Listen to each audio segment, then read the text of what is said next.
है इजी पैसा ऐप हर रिचार्ज और ट्रांजैक्शन पर मुफ्त में कैश बैक देता है। क्या ये सूद होगा या नहीं?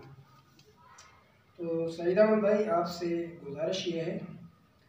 कि ये मसाइल चूँकि बहुत मरतबा पूछे जा चुके हैं और इनका जवाब भी उलमा किराम की तरफ से दिया जा चुका है कि अगर आपको कंपनी सेल कंपनियाँ या जितनी भी फ़ोन कंपनियाँ हैं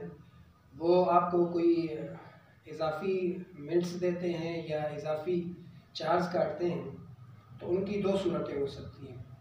एक सूरत तो ये है कि खुसूसन ऐसी पैसा जो कि आप एक जगह से दूसरी जगह मुंतकिल करते हैं तो उसकी वजह से जो टैक्स लगता है वो तो टैक्स कंपनी का एक समझ इजारा होता है, उसकी वजह से उसको नाजायज़ तो नहीं कहा जा सकता,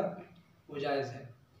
अगर आप अपने एजी अकाउंट के अंदर पैसे रखते हैं जिसकी बुनियाद पर आपको वो कंपनी इजाफी मिट्स देती है या इजाफी आपको कोई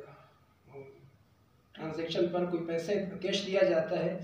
तो वो नाजायज़ होगा, वो सूद के ज़ुमरे में आएगा। चूँकि आपके एजी अकाउंट में पैसे रखना ये एक किस्म का कर्ज़ा देना है और कर्ज़े पर इजाफी चीज़ लेना ये सूद के ज़ुमरे में आता है, वो सूद है, उसको नहीं लेना चाहिए।